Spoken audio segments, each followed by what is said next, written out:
कमी कालावधीत व कमी मेहनतीत सोयाबीन पीक येत असल्याने विदर्भाचे नगदी पीक म्हणून सोयाबीनची ओळख निर्माण झाली आणि सोयाबीन पेरणीकडे शेतकऱ्यांचा कल वाढला। परंतु बेंबडा येथील एका शेतकऱ्याने पेरलेल्या सोयाबीनला फुले आणि कळ्याच लागल्या नसल्याने शेतकरी हवालदिल झाला आहे। या संदर्भात संबंधित शेतकऱ्याने कृषी विभागासह पोलिसात तक्रार दाखल केली असून चौकशी करून कंपनी व संबंधित कृषी सेवा केंद्र संचालकाविरोधात कारवाई करण्याची मागणी केली आहे। बेंबडा येथील शेतकरी विशाल देवीदास जोगी यांनी कामरगाव येथील श्री व्यंकटेश कृषी केंद्रातून 7 जून रोजी दिव्यरत्न कंपनीच्या KDS 992 फुले दुर्वा या वाणाच्या 24 किलो प्रति बॅग वजनाच्या 2 बॅग खरेदी करून त्याची इसबपूर शिवारातील गट क्रमांक 17 मध्ये शेतात पेरणी केली। त्यानंतर जीव तोड मेहनत करून आणि त्यासाठी पदरमोड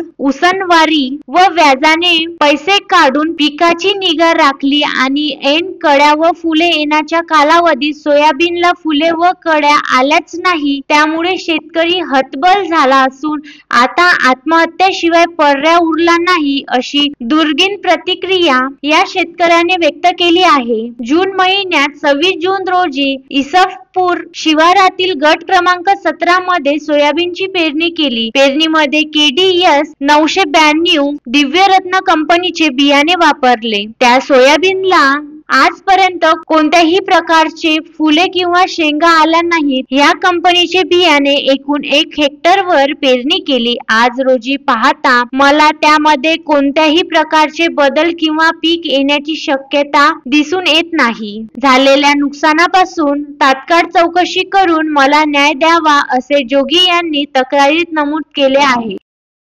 दिव्यरत्न कंपनीचे फुले दुर्वा KDS 992 हे वाण कामरगाव व्यंकटेश कृषी सेवा केंद्र येथून खरेदी केले असता मी माझ्या शेतामध्ये पेरणी केली। पेरणी केल्यानंतर याला फूल नाही आले ना कळी नाही आली, यामुळे माझे आर्थिक नुकसान झाले।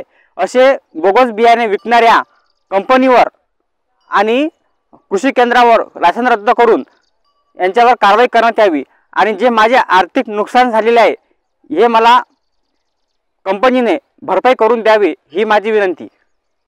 या नुकसानाचा 100% मोबदला मिळावा व संबंधित कंपनीवर योग्य कार्यवाही करण्याची मागणी कृषी विभागाकडे करण्यात केलेल्या तक्रारीतून केली आहे। तर संबंधित कंपनी व कृषी केंद्र यांच्या विरोधात गुन्हा दाखल करण्याची मागणी पोलिसात दाखल केलेल्या तक्रारीत केली आहे। त्यामुळे सदर प्रकरणी पोलीस काय भूमिका घेतात याकडे परिसरातील शेतकऱ्यांचे लक्ष लागले आहे। Rahul Gawande, the sting operation news, Karanja Lad.